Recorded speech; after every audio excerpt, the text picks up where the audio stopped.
meet the rising energy needs of the country, the domestic upstream sector has to play a vital role.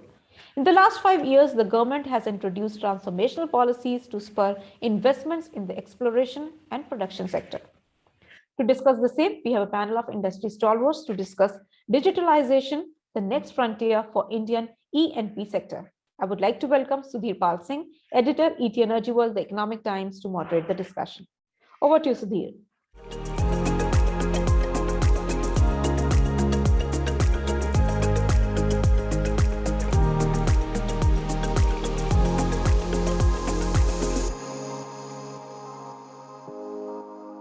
Ladies and gentlemen, a very warm welcome to all of you on this panel discussion on digitalization, the next frontier for Indian E&P sector.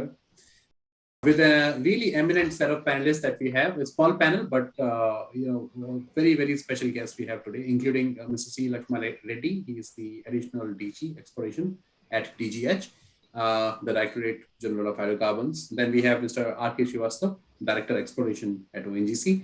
And of course, Deepak Mahurkar, a very well-known name. He's actually the leader of Indian Oil and Gas Industry Practice at PwC. Let me begin this discussion by asking Mr. Laxma Reddy to comment upon his at a very overall broad level. What are some of the key highlights, according to him, of India's experience with the regulation of the upstream oil and gas sector? And if you can briefly share, a historical perspective and some of the current trends or imperatives that we have, so that in the form of a context setting for the entire discussion. It's nice you asked that question, and as we all know, India has a huge appetite for energy and will be a key driver of global energy demand in coming decades. Our government energy policy is based on, as Prime Minister says, it's on 4 energy pillars: access, efficiency, sustainability, and security. See, over the years, E&P sector has witnessed dynamic changes with high risk and volatility involved. And India is the 3rd largest energy consumer, and to fulfill our energy requirement, we import more than 85% of our crude and approximately 50% of our natural gas. And the government, earlier it used to be nomination regime. From nomination regime, earlier only 2 national oil companies were operating in Indian upstream hydrocarbon sector. Even though our oil and gas story is about 167 years old, it almost coincides with the oil story of the world, really speaking, with the first oil discovery in the Dig Boy. And then onwards, basically, both the national oil companies with a mandate to explore all the sedimentary basins, and Oil India and ONGC has started exploring, and they were discovered with a great difficulty. Well, when all global major players were telling there is no oil and gas in India, with the help of Russians, ONGC has discovered the major discovery of that time, Bombay High. At one time when Keshav Malviya was the minister, our target used to be, producing, 4 million tons or 5 million tons. But, we have been producing 25 million, 30 million tons. Now, it's a tremendous progress, to say that there is no progress in Indian oil and gas sector. It is wrong, actually. We have made a tremendous progress, and achieving this milestone is not an easy task. And from nomination regime to liberalize the E&P sector, we moved on to, government thought that, to bring in a lot of investment from overseas. And that time, there was a crunch with regard to foreign exchange reserves with India, and there was external debt was more. So looking at that, government decided to liberalize, and to start off, there was a division which was created in ONGC, an EXCOM division. From there, the contract evolvement has taken place. There was a 2 rounds of field rounds were there, and then several rounds of then a new exploration licensing policy was introduced, and 9 bid rounds were there, under which, huge exploration acreage was awarded to various contractors, both global majors as well as Indian national oil companies and the small operators in the thing. And out of which, we have discovered in the East Coast with regard to Reliance discovery and ONGC discovery, and then several small discoveries were made, which were both viable and unviable. And then subsequently, there were several issues which were coming through PSC regime. The government thought, they relooked at the thing and then evolved a process we migrated from production sharing contract regime to revenue sharing contract regime. That is means production sharing contract regime to revenue sharing contract mechanism. Under the health policy, a policy was brought, hydrocarbon exploration licensing policy. Under hydrocarbon exploration licensing policy, a flagship program of OALP was introduced, that is Open Acreage Licensing Program. 5 bid rounds have been successfully carried out, in which 105 oil and gas blocks have been awarded with a committed investment of near about 2.4 billion. OLP bid round 6 has just concluded, where we have received bid for 21 blocks covering near about 35,346 square kilometers of Indian sedimentary basins. And currently OLP bid round 7 is in progress with 6 blocks of 12,000 square kilometers across 5 sedimentary basins.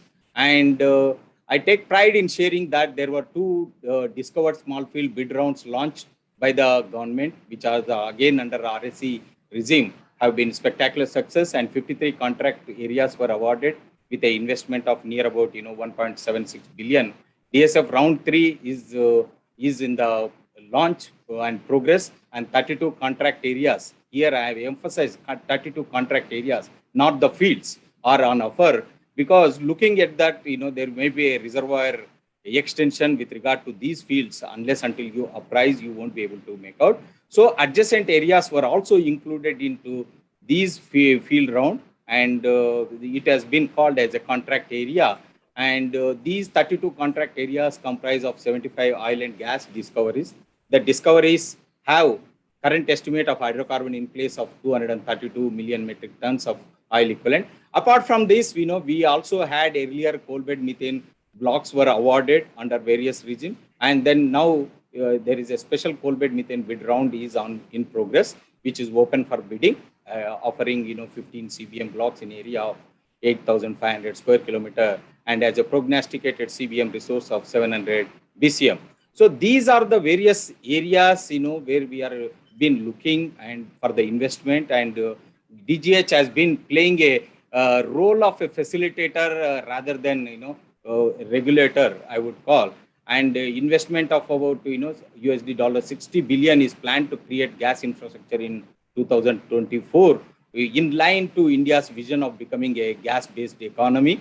On the infrastructure front, we are constructing, basically government of India is making Northeast natural gas pipeline grid, and in order to cater to domestic demand and reduce import dependency, host of policy initiatives have been taken by government of India recently to increase exploration activities, attract domestic and foreign investment in unexplored, unallocated areas of sedimentary basins, and enhance domestic production of oil and gas from existing fields, and promote ease of doing business. The initiatives encompasses solutions involving streamlining of the operations, relaxation of timelines, minimization of impact on production activities while adhering to regulations and contract provisions and approvals. And one of the major process, simplification of the procedures and processes has been created. And as I mentioned earlier, the DGH has been taken up a larger role as a facilitator and is working concurrently with the industry at large towards elevating the business climate for all the stakeholders. And in order to infuse latest technology and increase collaboration with global players, Government of India has also introduced enhanced recovery policy, which incentivizes the deployment of latest IOR, EOR technologies. We are seeing active interest from industry players in this initiative, and wherein the recovery factor will increase. We are moving our various process approvals to digital environment. There is a focus on greater transparency and streamline procedures. And to streamline the statutory clearances, we have constituted a hydrocarbon clearance cell, which is dedicated to expediting the statutory clearances. And in fact, there's sort of our secretary level, he started interacting with the chief secretaries and taking up the issues which are pending with various state governments, how it can be cleared and all those things. This is a major step, it has been designed more or less on the same platform like, what the Prime Minister's review portal, Pragati portal. Everybody thinks it's coming for a discussion in Pragati. Then the there will be a faster movement of several files and several clearances and compliances report comes into that meeting. And with regarding to digitalization, we have moved on. We created an online platform, Urja Pragati portal, Upstream India portal is also launched, wherein recently this is a building capacity and collaboration among E&P stakeholders. And the DGH has introduced a host of other applications and systems to assist the operators for hassle-free operations and transparent contract management, expediting the grant of approvals, clearances, and engagement with the potential investor. The digital part of it, we will cover separately in the second time, in the second question that we asked you. But of course, thanks so much for mentioning all these initiatives. We will cover all of them in detail. It could not have been a better answer than this, because there is hardly anything you've left there on the table which hasn't been touched upon by you, from geology to the kind of progress we have made, to OALP, DSF, CBM, import dependence, sedimentary basins. Every single thing has been covered very, very well, and that sets the ground for a really good discussion.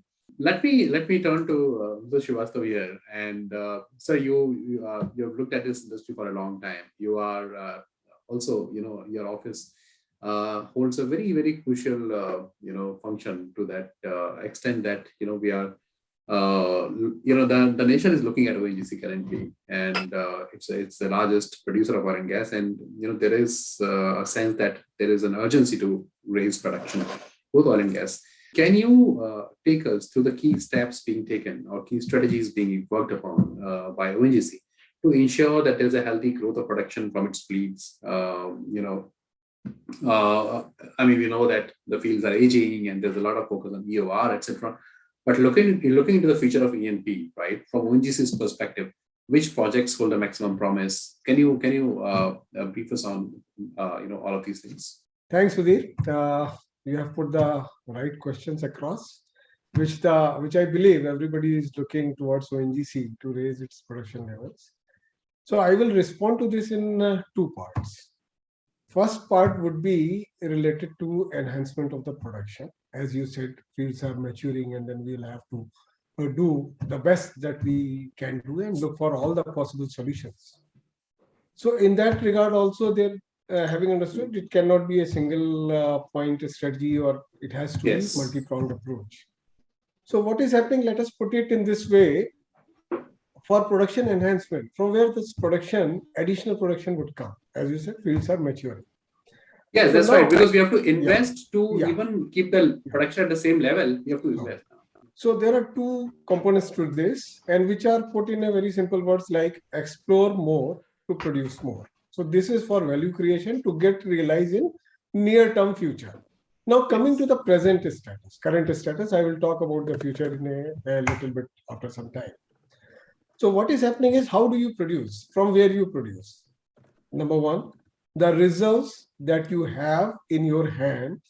And in that regard, whatever ONGC has accreted up to 1/4/2021, that is already been booked, audited, and it is available. Now, this book contains two kind of things. One is discovered resources. So discovered resources also further classified in industry standard classification, which we call PRMS, which ONGC has adopted since 2019. So depending upon the project maturity, those reserves are booked in that table. So let us talk about the matured reserves which are already there, which are already discovered. So how they are going to add to the production? Number one is through the schemes which are already in progress, which we call the firm schemes, which are already schematized, which are on the ground, which are under implementation. So they will contribute certain portion of the production. Second one is the schemes which have already been drawn, which have under different stages of approval, which we call next category. Third one is the schemes which are on the drawing board, which are going to be put up in a short term for seeking approval. So these three will be the major component of the existing resources.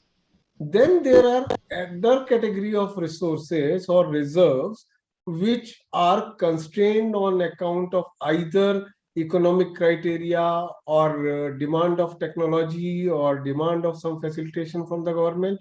Dr. Laxma Reddy has, from the government side, has already explained many positive looking forward schemes or policies have been drafted. So the next level which is required further, I will touch upon it in a later while. So now these are the three components. Other than that, what ONGC is doing for increasing production, it is adopting six-pronged approach. How it is doing that? The first one is, we know some marginal fields were bid out.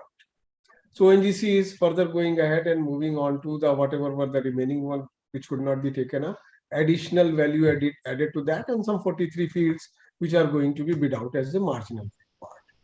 Then ONGC has also tried a production enhancement contract which are available globally, fine tweaking and addressing those failures, why it could not take up earlier and what could be made more lucrative. So situations has changed, dynamically evolving, so that another PEC set is being tried for a substantial means kind of medium-sized fields. Not these would not be marginal ones, and so these are the six of them. Then third strategy is technical service model, technical service provider model. So some services would be asked and they would be paid on the incremental basis. So those kind of things. Then what we are doing is, I talked about the other category of discovered resources which are tight, HPHT. So this we are trying to address through global outreach program. So in this regard, what ONGC has done, it has submitted submitted EOIs and sought from the global players. And I will be pleased to inform that 11 majors they have shown interest. And with 4 or 5 of them, ONGC is in an advanced stage of collaboration and as a technical discussion. Then ONGC has also published a specific sector EOIs. Like for KG Basin, the kind of expertise that we are looking for is different than what we are looking in Cambridge. So these are the specific domain specific EOIs which have been submitted. And again, we are on move there. Third part within this is a very, very demanding kind of volcanic basin margin exploration. So there also specifically EOI was placed, 5 international companies participated, and ONGC has awarded this also.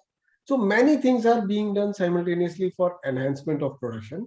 So in the short term, if I say the target that ONGC is committed to reach in 2024, we call that as a action plan 23-24.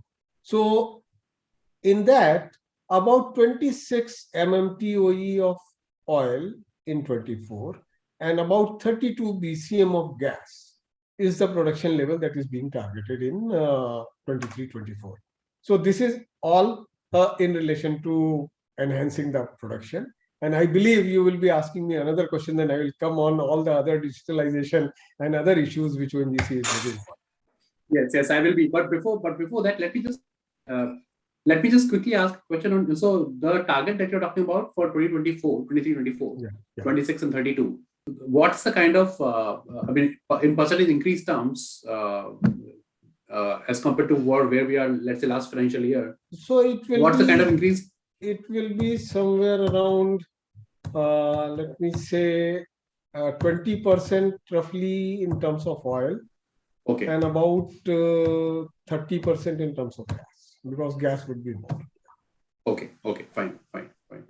A tall target, no doubt. And but then the way you have talked about all these, it's a 6-pronged strategy with so much detail.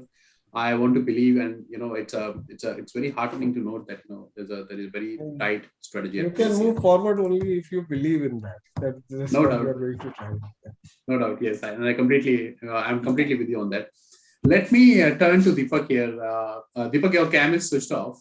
So Deepak, you have listened to both Mr. Laxma Reddy and Mr. Srivastava, and in many ways, I'm sure you already know a lot of these things.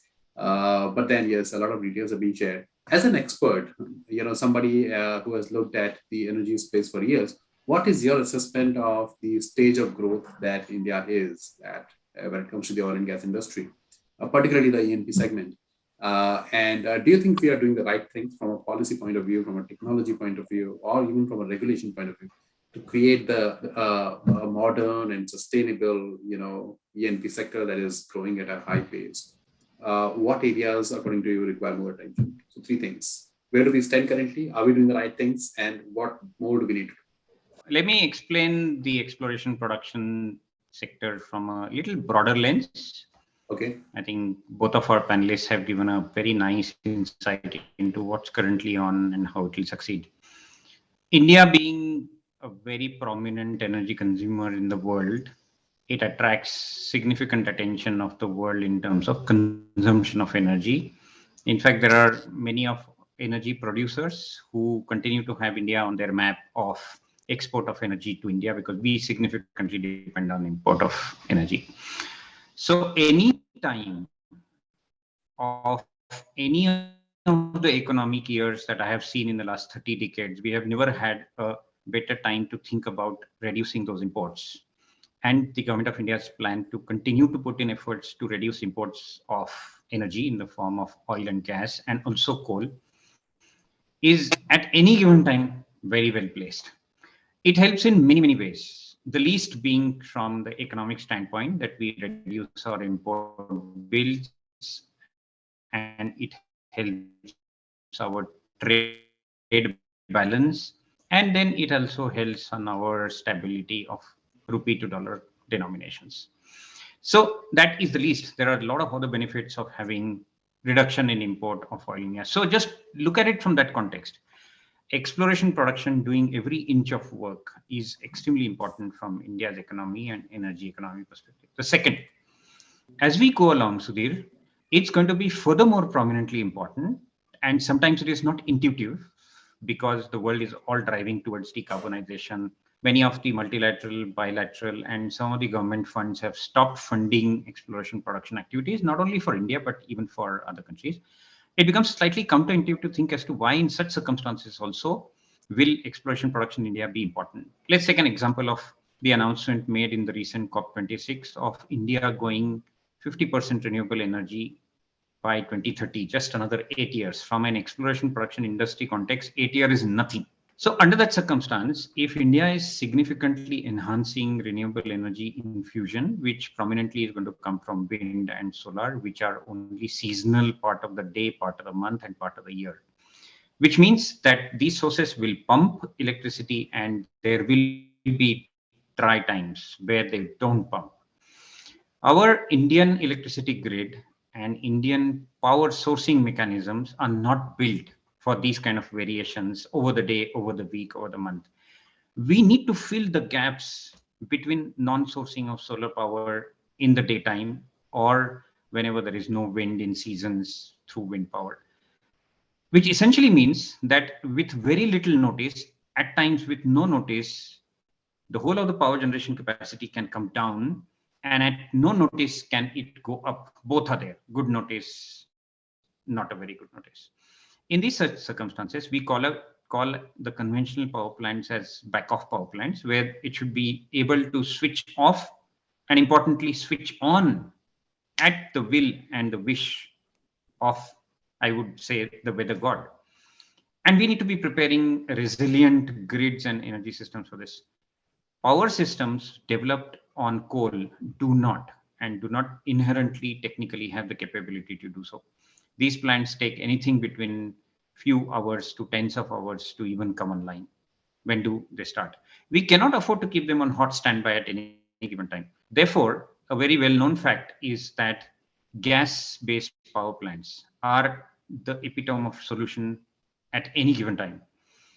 The government of India has drawn out many scenarios. There are standard power plants today, depending upon the gas economy developing, infrastructure developing, and most importantly, the domestic gas coming to help fill this particular reduced import power bill and stabilization of grid, takes us to more gas generation in India, and exploration production industry is very important in that context. Thanks, Sudheer. Deepak, thanks for those initial comments. The thing that comes to my mind when I look at this argument of gas from the point of utility of gas from the point of view of balancing needs of the grid, right? It's absolutely great, to have gas-based power plants. That's fine. But one of the things that I, as an independent observer, something that I have noticed over the past, let's say, a decade or so, is that the fact that the utility of gas is flowing through renewables, right? That's one major change in argument. 10 years back, you would not say that the gas is important because of its balancing there, right? There was no argument like that at all, right? I mean, while that existed as a technique, as a technology, no doubt, and it was is being used, no doubt. But the discussion on gas would not start from gas utility flowing through renewables. That's a major change that I have seen in every discussion these days, right? You will remember this non-peak power and peak power conversation. Yes. Whatever be the source, it may come from coal plants, it may come from solar plants, wind, hydel and gas power plants are famously known as the fill the glass.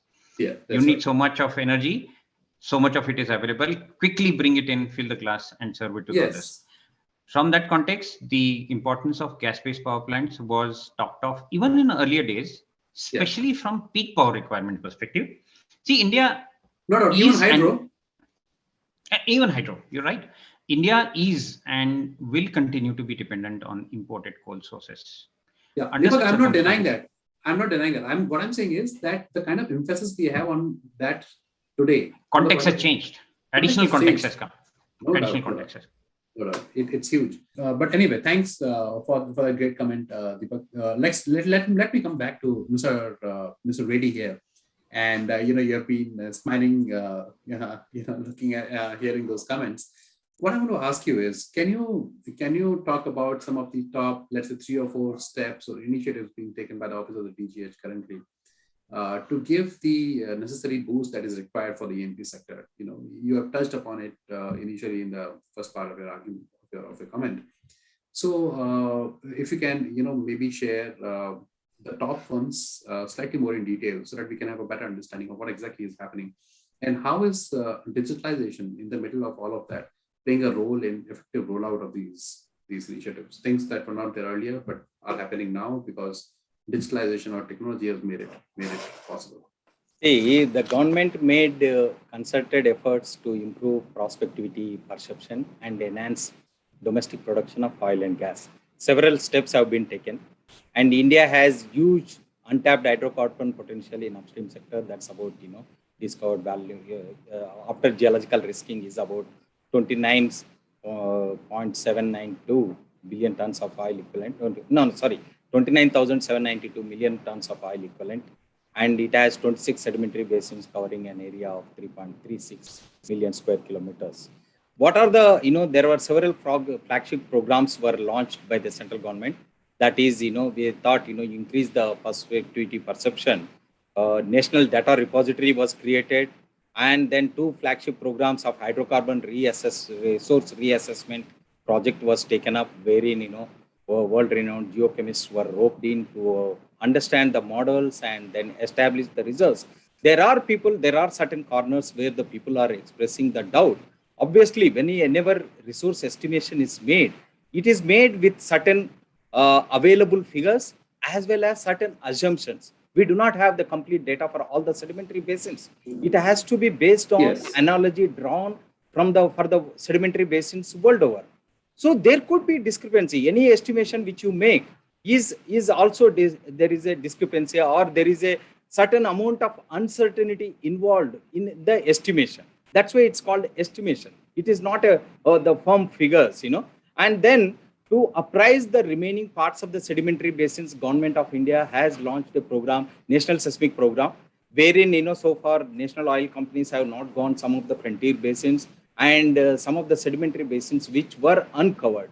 To create a window into these sedimentary basins, what is required when you have to create a window into a sedimentary basin? You need a data coverage.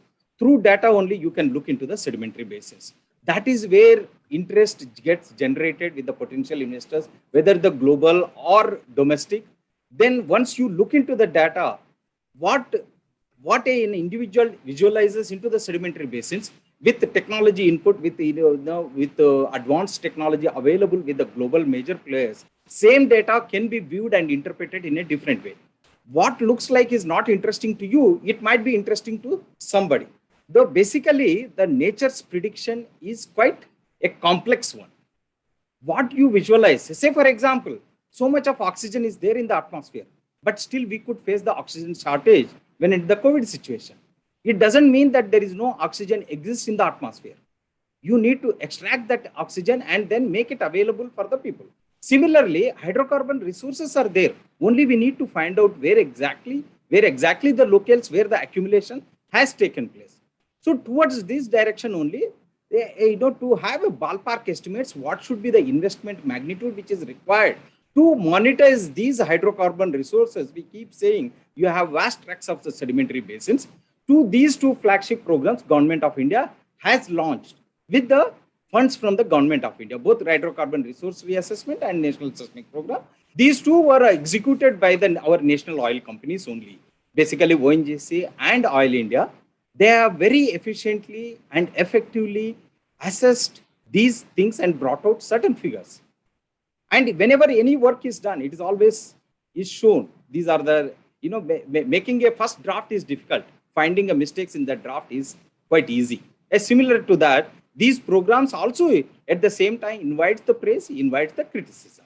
And then what is to be done with these resource assessment which has been made and national seismic program? Where do you store? Earlier, a lot of legacy data was scattered here and there, including the scattered, as I mentioned in my earlier comments, 167 years old oil and gas story of India. Through this journey, lot of data is generated both in the seismic, gravity, well data, production data, and latest technological input which has gone into these sedimentation. All these data has to be collated at one place to showcase to the world for bringing the investment into the country to fulfill the dream of the Prime Minister that we need to move towards a self-sustaining goal. So for that purpose, a national data repository was created, one of its kind, and it is becoming an example for the establishment of the data repository for other sectors also. So E&P and the Petroleum Ministry is the first one to create a national data repository through which it is a fulcrum and it is an enabling mechanism to bring in the investment under open acreage licensing policy. The complete country has been segmented into 1 minute by 1 minute, and these 1 minute by 1 minute, a potential investor can look into this one, look for the data, look into the data, and then decide about what are the areas which need to be carved out, and you can bid for that one acreage and do the exploration. Ultimately, he has to reduce his investment risk. And policy reforms front, Government of India has brought in, as I mentioned earlier, from nomination regime to be a move to pre-NELP regime and NELP regime and then HELP regime. The hydrocarbon exploration and licensing policy has been brought out and it has been converted as HELP, which sounds very good. And then they thought, national oil companies, because of their focus on the major fields and in order to increase the production, they could not to a certain extent because of the economic viability or various constraints, they could not focus on small discoveries which were lying idle, unmonetized.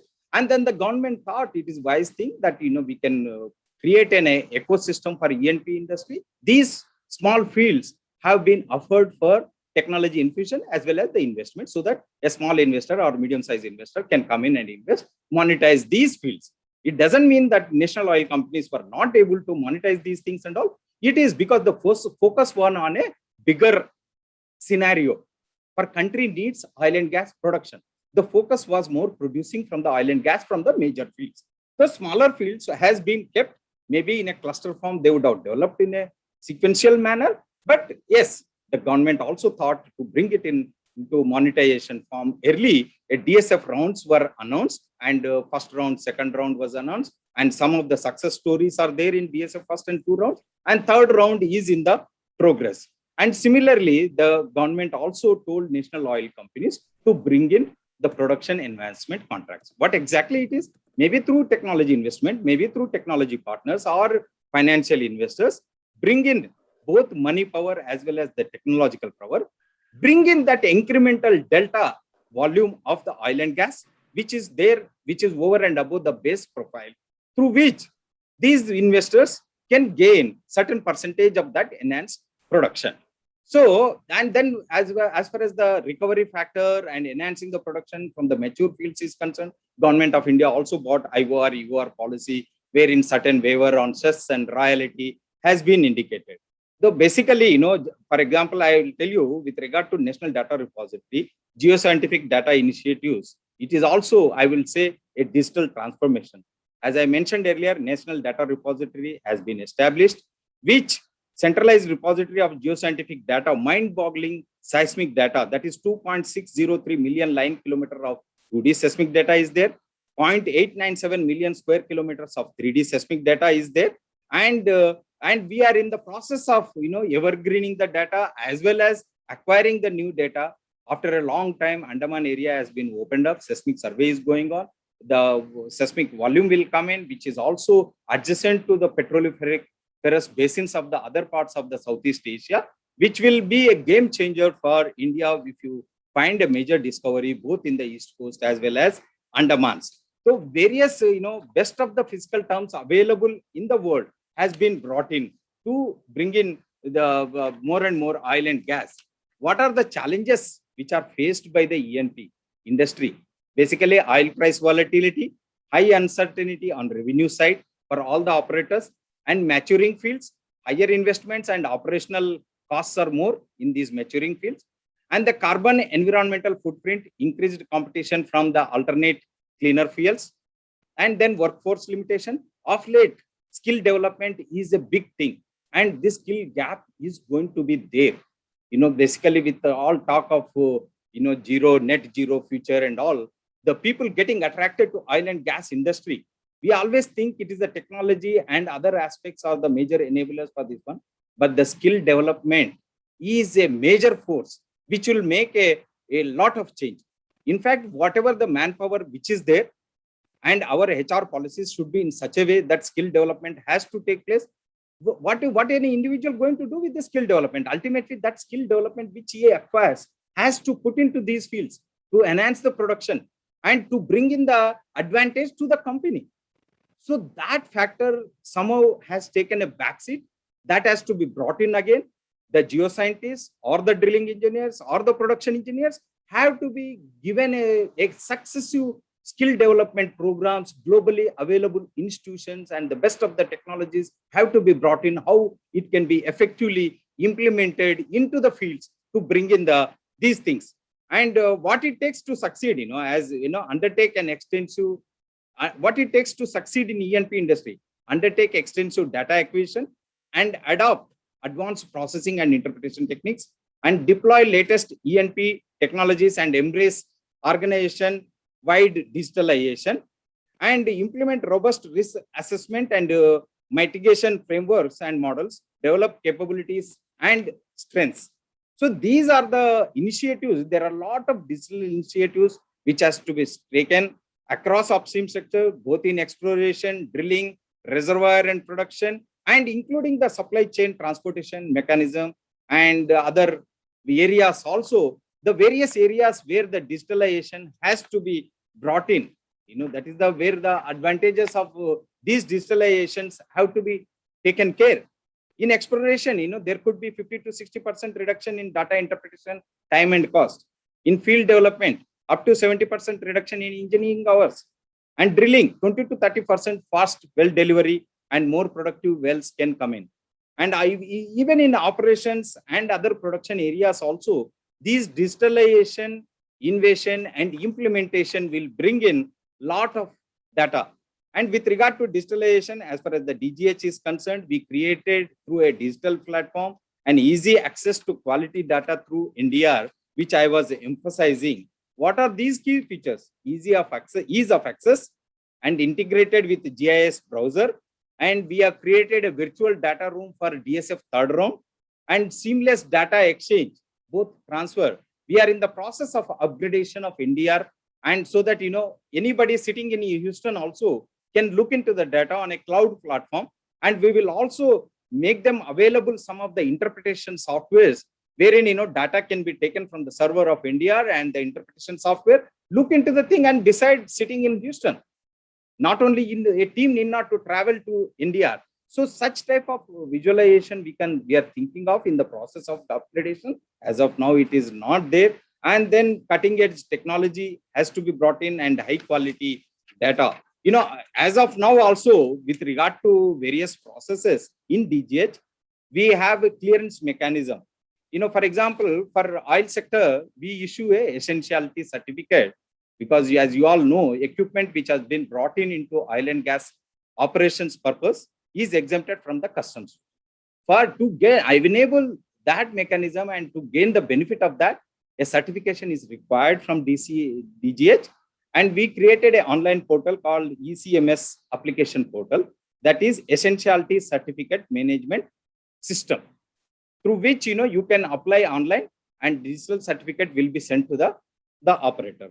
Similarly, within DGH, we have a PSC management system. Various processes will move through the different departments and operators can be intimated.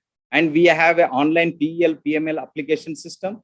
And we have, recently Ministry has also entrusted us with regard to MOD clearances, vessel clearance management system. And we also have expat clearance system, which is our server is linked to the Home Ministry server, IB and other way, so that operator need not to run pillar to post. We have created a enabling mechanism wherein operator can apply for it and get both the vessel clearance as well as the expat clearances, that foreign national when they come in. And similarly, as I mentioned, environmental clearance, we have also created hydrocarbons clearance. These are the digital initiatives which have been taken and which is bearing the fruits. As again, I will emphasize again, the DGH is facing, we are positioning ourselves as a facilitator and enabling mechanism for the operators to have a win-win situation, both for the nation as well as the operator.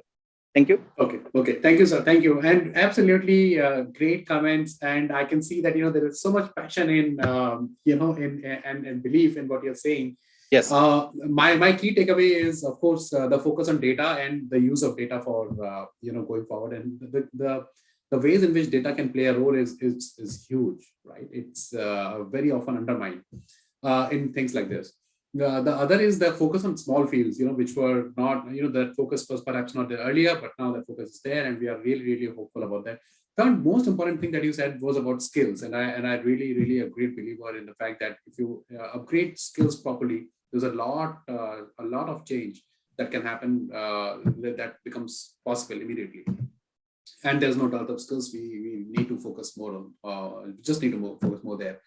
Before we move to another point, which I forgot to mention, of late what happened is, exploration and production discipline has taken a backseat.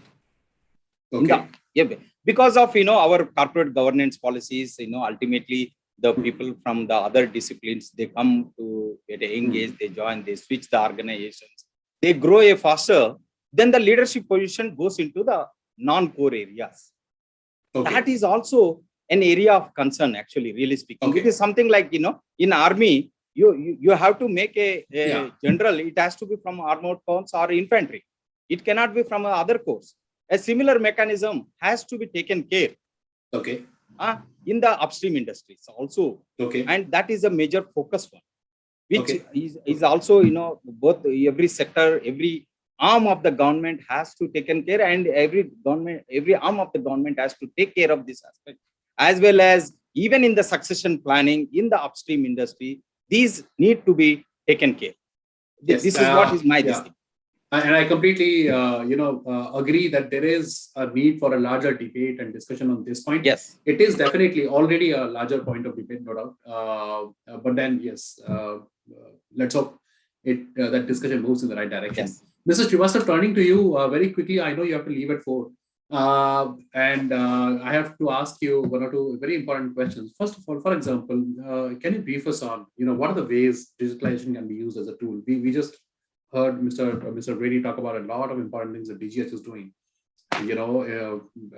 Starting from things like portals to, at the national level, having data getting digitalized, etc.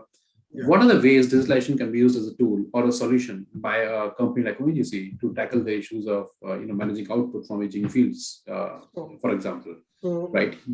Using different techniques. So Sudheer, having understood the paucity of time, I would be very, very brief. So the thing is, the issue regarding digitalization, as has been discussed on various forums for the last few years. One thing I would just like to make it clear that E&P companies were the first one because the E&P process itself is a technology sensitive. It evolves with time, technology keeps on evolving, and that is what drives this industry. So digitalization has been the in thing for E&P company anything. Now, what has been discussed during last few years, which I said, one problem we were facing was all those digital solutions and their open sources platforms were independent. They were third-party provided, were available for a specific thing. So non-standardization was one problem. Okay. So which I believe, so standardization has been happening and companies have been now putting to where the open sources are being able to talk to each other. So that was one point, one problem. Second issue was when we started talking about the data mining, structured, unstructured, and those kind of data to use.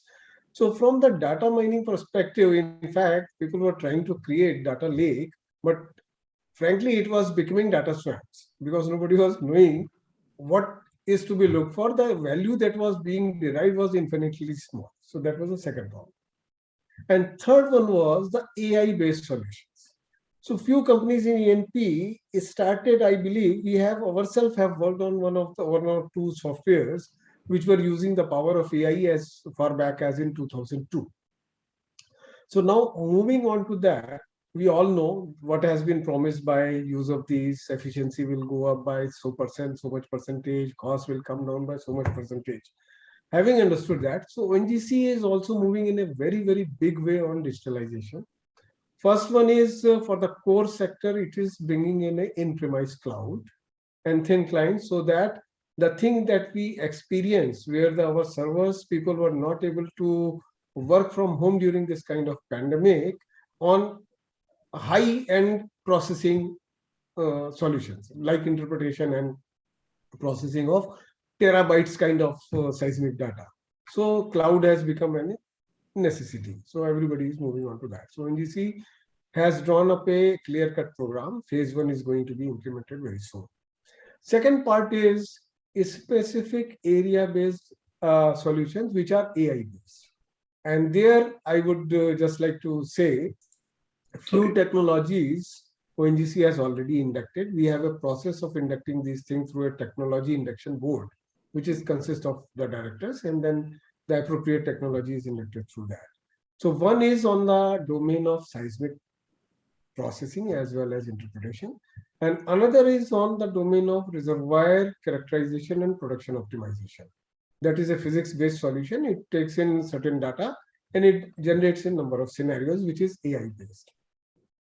Third thing, on a larger level, what we are going to do is integrated AI-based solution for our mature fields, which will look at all, because the data is more there. Number of direct observation points are more, number of wells are more, multiple layer-wise data is more. So their whole process would be run to find out the bypassed or missed opportunities in a faster pace. So all this would give us some time window wherein we will be able to provide solution within 1.5 years, and we can move on to higher end recovery and other processes. And third one is going digital means we are going to bring in digital oil field solution. One project is already underway in Assam. One field has already been taken up. Second one is, which people have been talking about, the real-time data transmission that was implemented in certain ways, but the power of that for using the AI and doing the things there itself, on the subsurface itself, is also being tried by ONGC by roping in through our global outreach program, which I said.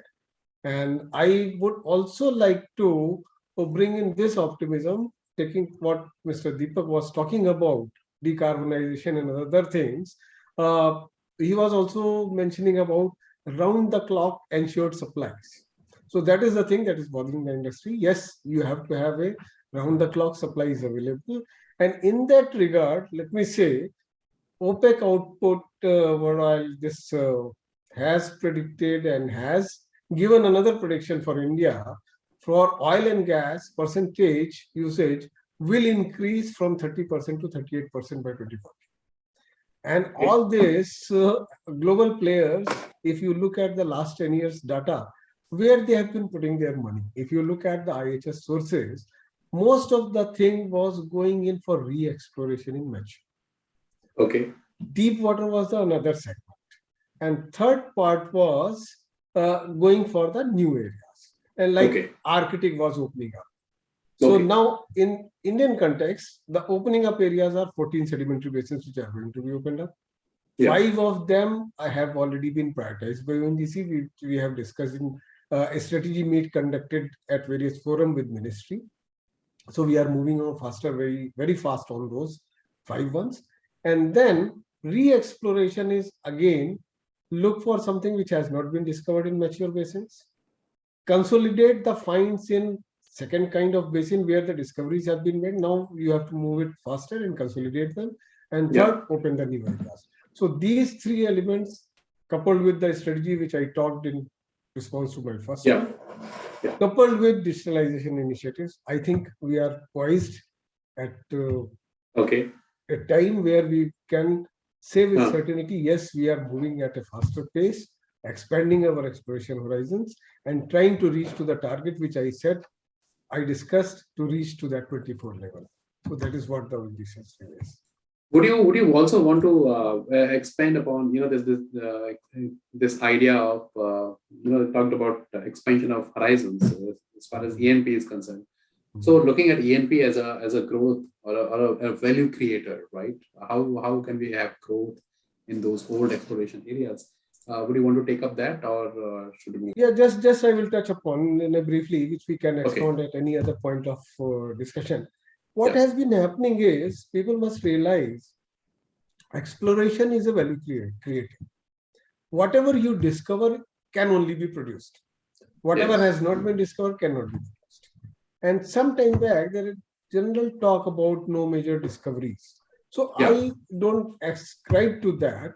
The thing is, major discovery is an industry defined definition that if you discover something of certain quantity of MMBL mineral, million barrels of oil equivalent, then it is a major discovery. Agreed.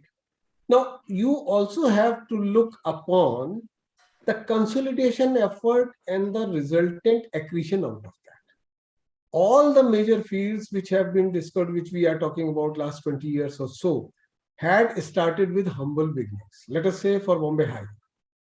The time in 1995 or something, it had a reserve of the order of 540 MMT kind of thing, which through expansion and consolidation grew up to 2,200 million metric tons.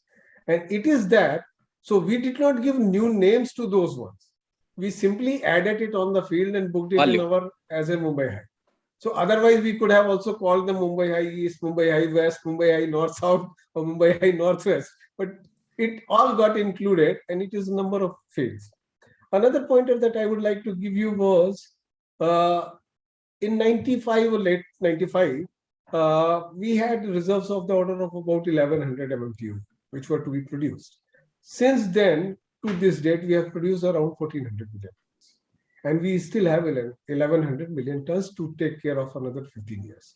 So if this has not been a value creation, then from where this production additional delta has come and how we are moving ahead. So this will keep on going. Whatever has been discovered till 1421, which I said, has already been schematized, being taken care of. And point forward from this point, whatever is going to be discovered by opening new basins or new plays would definitely will come on production in a period of 3 to 4 years from now. Because creation of facilities and other thing in offshore definitely requires some time. So this goes on. Okay. That's a significant point which Director Exploration of ONGC has made. Adding barrels to already existing barrels. That itself is also a discovery. The field may be Bombay High, but there are several horizons and the volumes which are added. Yes, no doubt. And I agree. From Srivastava sir, with regard to exploration acreages, it's like oil is not there until you find it. This connotation goes with that one. And oil is already, more oil is found where you have already found. That goes to the fields already on production. So this idea, the geologist moves together to move, and exploration will add to the barrels to the barrels. That's it. So the point is, how do you define, the point to remember is, how do you define a major discovery? Major discoveries, he's saying, don't happen overnight. Bombay Height did not happen overnight. It took a long period of time for that to reach where we are today. But just to give you a perspective on this, since you touched it upon, I will just wanted to make one more point. If you look at the IHS data of the last 10 years, up to 2020, 75% of the global players were investing in re-exploration in the maturing basins. And the discovery size for them, average was about 12 million barrels, which was not a major discovery. Remaining 25 was opening new areas where the average discovery size was about 136 million. Of course, it is because of the averaging. We do have finds like Guyana or those NAMED in Northeast Mediterranean. They happen. So, Mr. Srivastava, thanks for those great comments, and you have to leave. You can, I think if you permit me, then yes, please, I will go ahead. Please go ahead. Please go ahead. You've made a point. Deepak, you've been smiling all throughout, and I know you want to say a lot of things. So first of all, please go ahead and share your comments, and then we'll ask you the second question before we wrap. Sudheer, I'm going to put it in a very different perspective, not alone from the perspective that Mr. Reddy and Srivastava explained. I think you brought the whole conversation in a very perfect manner, Sudheer, on something which is time expediency. We don't have time. We don't have time. Yeah. And I'm not just saying it out of passion or just being close to the subject. I'm truly saying it from the context of global climate change, decarbonization. Nobody is going to pardon us if we discover a behemoth gas field, oil field 25 years from here. Nobody is going to pardon us. They will celebrate that today, but not 25 years later. Not 25 years later. Definitely not even 5 years later, because the interest is significantly waning. Now, the whole question is, how do we demonstrate to the rest of the world that India is doing everything for climate change action plan and for decarbonization also, by announcing the neutralization of carbon emissions? One of the ways is to domestically produce oil and gas, cut off exploration production, being encouraged in other areas, start to become self-dependent, and slowly retire our hydrocarbons resources, be it coal, oil, or gas. Just imagine if we are continuing to depend on long-term gas import contracts, or have a plan to continue to import oil from somewhere or the other, and have all the coastal facilities for gas and oil for 10s and 20 years, on a day when the external sources dry out or shut down or become too costly, which is a risk which we saw over the last 6 months, that the moment you talk about decarbonization, there are many people who are going to drop plans to produce. Probably that is going to have a price effect. Probably, I'm not conjecturing at all. Yeah. And if that happens, then where would we be? Self-reliance for even hydrocarbon resources, not alone hydrocarbon, there will be obviously other resources as well, is important. The second is, India is in such a state of exploration. Who better than Dr. Reddy can be on this call to vouch for this, that we still have significant acreages worthy of exploring, acreage awarding, and coming to a find or multiple finds to take it to development. So we are very, very in the beginning stages of such a cycle. I think we should look at it as an opportunity that we are able to look at it from a fresh eye. We are able to look at it from a new technology perspective. So what wasn't available last 10 years or 20 years is now available. Now, bringing the context of time, I thought I'll put you 3 different ways of looking at technology deployment. One is from the Government of India perspective.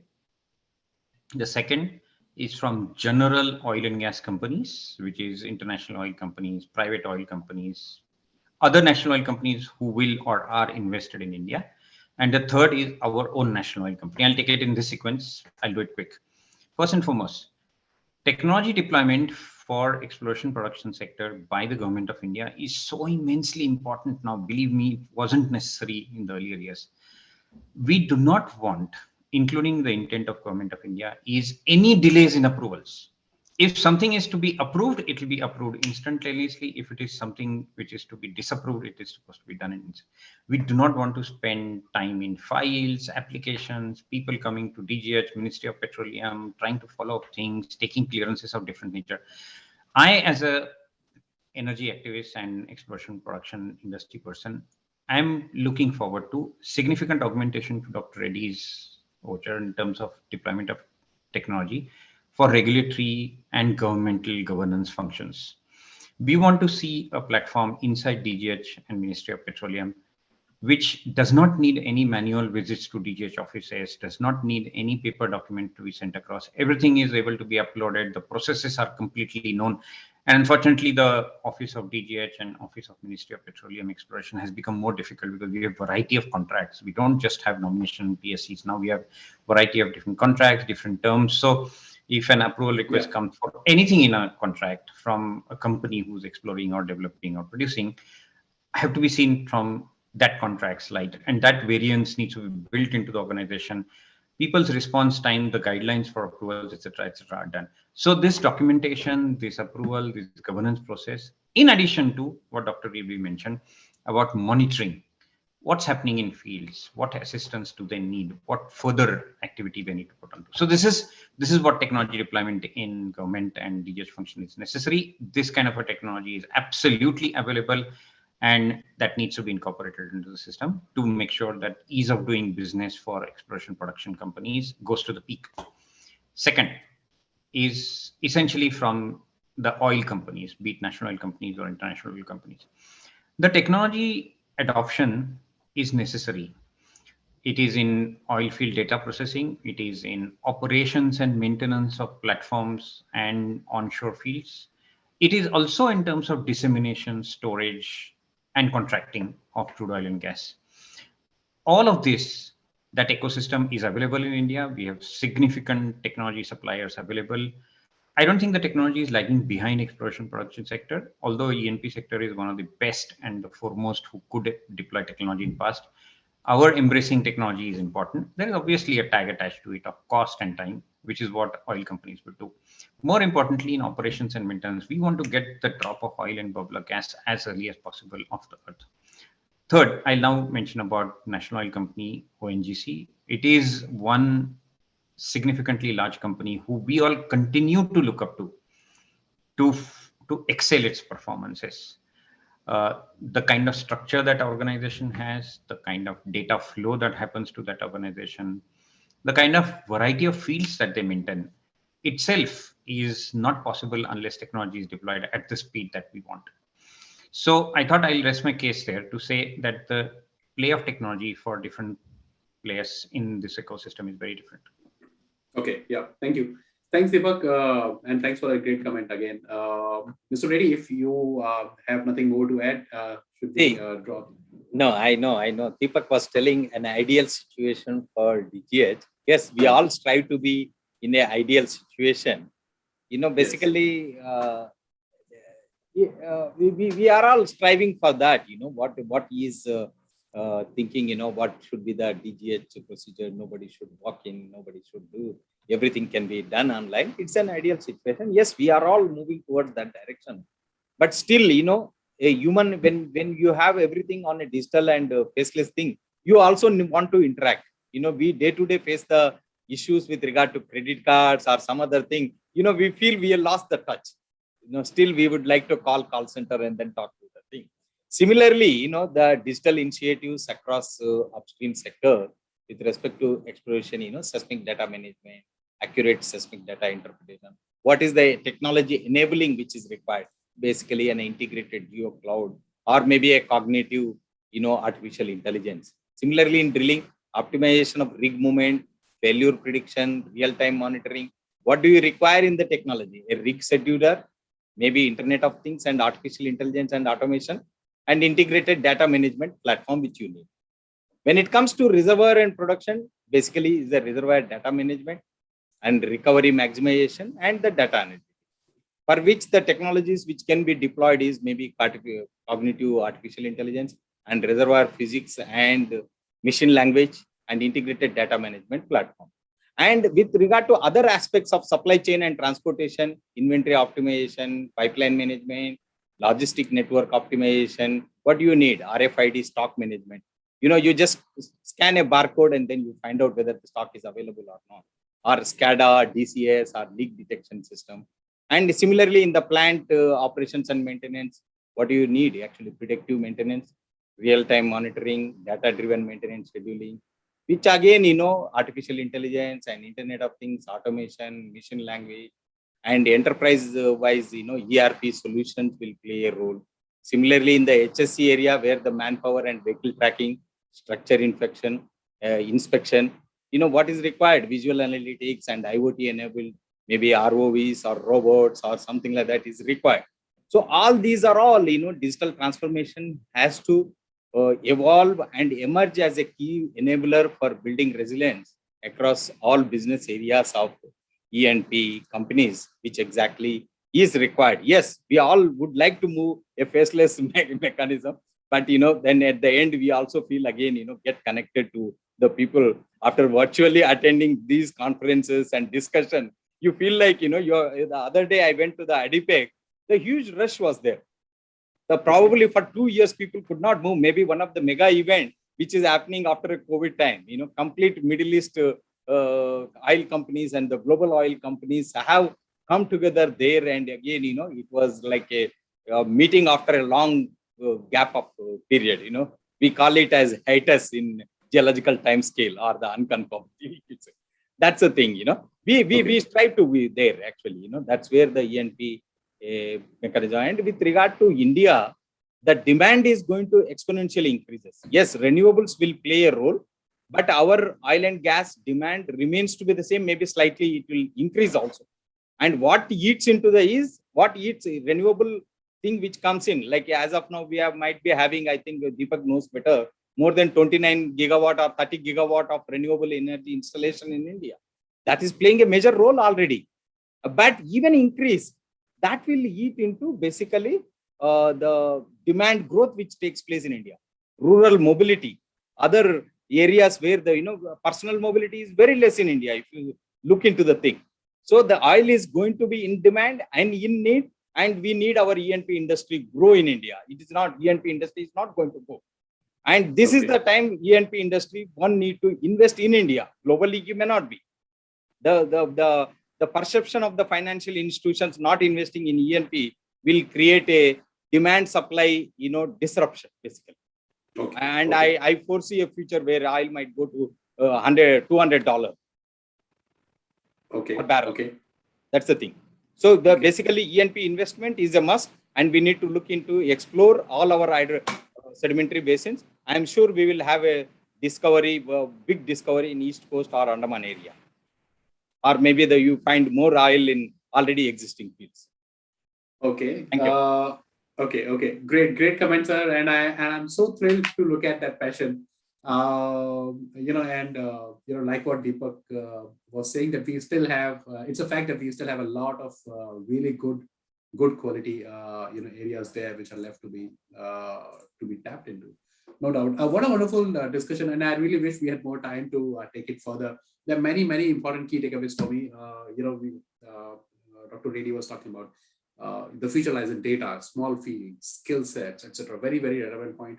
Mr. Srivastava, he gave us a very good insight into ONGC's own plans, the different set of strategy that they're working on to boost production, and Deepak's points about gas balancing and how a lot of areas are still there, and what the kind of role that technology can play and how. Overall, an absolutely fantastic discussion, and I really wish we had more time. Thank you, gentlemen, for taking out time to be a part of the discussion, and we really look forward to having you again on this platform. Please carry on. Thanks for your time.